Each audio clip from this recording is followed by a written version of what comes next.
Imagine living your life after 50 and feeling energized and excited about your future. Welcome to the Women in the Middle podcast, the podcast for women who are ready to figure out what they want and create the life they deserve. Here's your host and master certified life coach, Susie Rosenstein.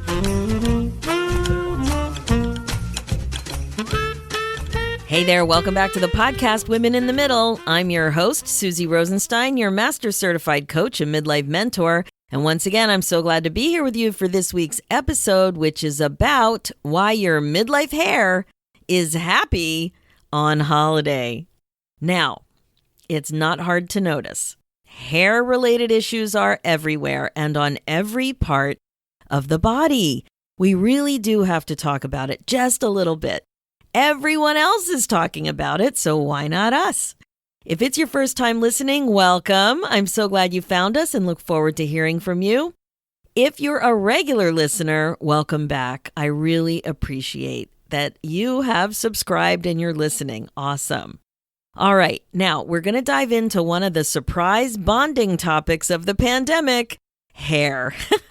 But first, this episode is sponsored by the new Finally First Club, your one-stop shop for the coaching, community, and connection that you have been looking for. The thing is that you don't have to feel stuck and alone. Just ask yourself this: are you sick of feeling stuck? It's no fun. Overwhelmed by the whole empty nest thing? Confused about your career? Frustrated by your self-care habits? Like exercise, losing weight, maybe even yoga practice? Interested in connecting with more midlife women? Maybe super ready to have more fun? If you answered yes to any of these questions, I would like to invite you to stop spinning in confusion, my friend. It's a big waste of time. Why not just become a first lady instead? Join us in Finally First. The Finally First Club is just waiting for you. Head over to www.iamfinallyfirst.com. Okay, here we go. Why your midlife hair is happy on holiday. Now, I'm not suggesting that the pandemic is a holiday, but your hair is on holiday. Your hair has downtime. Your hair is having a break. The Broadway show Hair, do you remember it? I can't get that song out of my head ever since I started thinking about this episode. And I have a funny flashback, too. When I was little, I remember having an 8-track player on top of the fireplace mantle in the family room. I only remember 2 8-tracks to listen to. Like, I don't remember 10 of them or anything like that. Nothing like the way we have CDs or the way we used to have albums. I only remember 2 8-tracks just resting on top of the mantle. And one of them was the Hair musical. I think I was like 8 or 9, and I remember that there was something bad about it. Like, I felt sneaky when I was listening to it, like something negative. There was some negative intrigue associated with that music, and it was all over my head. I didn't really know what was going on, but, you know, we know now nudity or sexual politics or drugs, like, I don't know. So many things were going on at that time. And that musical put a spotlight on. Now, like I said, I was a kid. I felt a bit weird when I listened, like I was definitely doing something bad. But it was out in the open on the mantle. Anyway, that song is in my head right now, and it totally reminds me of what's going on now with men and women. Listen to these lyrics. Let it fly in the breeze and get caught in the trees. Give a home for the fleas in my hair. A home for the fleas, yeah. A hive for the bees, oh yeah. A nest for the bees. There ain't no words for the beauty, the splendor, the wonder of my hair. Hair, hair, hair, hair. I want it long, straight, curly, fuzzy, snaggy, shaggy, ratty, matty, oily, greasy, fleecy, shining, streaming, gleaming, flaxen, waxen, knotted, polka-dotted, twisted, beaded, braided, powdered, flowered, confettied, mangled, tangled, spangled, and spaghetti. It is too funny. So just for kicks, you may want to look it up and give it a listen and see if what you're noticing about hair reminds you at all of those lyrics. So, yeah, what I'm seeing going on is natural long hair all over the place. Men and women, everyone who has hair somewhere seems to be more aware of it changing. And slowly but surely, thoughts about the hair situation seem to be changing too. I was on a Zoom call with a group of friends yesterday, and it came up right away. One of my friends always had black hair and now was sporting a telltale gray strip down the middle of her part. She shared that she's ready to start thinking about just letting it go natural. Wow, but she was struggling with it.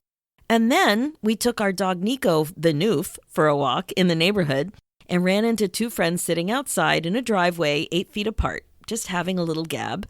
And I hadn't seen one of the women in quite some time, and it was great standing around far apart, catching up, chatting, all in the driveway. And she mentioned it too. She had the same gray strip on her head. She had brown hair, and she felt the need to mention it and talk about it. She's also starting to think about saying goodbye to coloring it. If you're also wondering about what to do with your hair color, you may want to listen to episode 49 of Women in the Middle, where I interviewed someone specifically about her experience of making the decision to stop coloring her hair and go gray in midlife. And I'll put the link in the show notes. Now, the pandemic is many things, that's for sure. And it seems like one of the positive things is that there's way more societal support for going gray, which is really going natural. Think about the impact of that shift. More women are challenging their beliefs that they must stay on the treadmill of hair appointments and this budget line item in their personal budgets and fake color and the time it takes to look, quote, better and to look, quote, younger. Dyeing their hair is something they might actually be ready to say goodbye to. The hashtag gray is in, right? Is everywhere. I saw people online today call the new look a wisdom streak or a gray streak. I thought that was great. Just one more positive spin-off from the whole crazy upside down pandemic situation. But gray hair isn't the only issue happening out there with hair. Who is happier than a clam to ditch shaving? All of a sudden, knowing that we're not out and about and no one is really looking at us anymore, it's easier not to care about shaving. Case in point, leg hair. Who cares? Armpit hair. Who cares? Chin hair. Well, I still care about that. I don't live alone. How about you? Are you having a hair heyday in your home these days? I have some pretty good high school hair going on right now, long and straight, no more pretty highlights, just plain old hair. The only thing left for me to do is part it in the middle instead of the side to perfect my Marsha Brady hairdo, which I loved back in the day. Even the guys are having fun with caring less about hair. Beards are growing bushier by the minute, and they are experiencing glee and excitement as they see the extent to which food gets stuck and disappears in their thick beards, which are inches thick, way thicker than normal for the ones I've been speaking to. Mustaches are being twirled with handlebar mustache expertise and pride. Comb-overs are free entertainment. And there's major male bonding happening in garages across the country as brothers help each other out with the family clippers for haircuts. Yes, my friend, your hair is on holiday, and it's never been happier or more carefree. And what about you? How long are you willing to let it go? I took a look under my arm recently and actually laughed out loud. It's kind of fun to challenge yourself with a little thing like this and enjoy it. And it also makes you think about what you've chosen to do pretty much on autopilot for decades. I don't mean the beards, but rather the hair color. It's a great opportunity to really think about it. So here are some questions I really want you to ask yourself. Number 1, why do you color your hair? Now, I know that sounds obvious, but really dig into it. And when I ask myself that question, the answer is to look better. But then I really dig, and I think it's actually about looking younger. I think that when I add the color to my hair, and for me it's highlights, it brightens up my face, my complexion, and adds more texture or movement or something to my hair. It's brighter, and that to me feels more youthful. Okay, what about you? Do you think that you look younger? Do you think that you look better? Okay, the next question, number 2. Why do you want to look younger?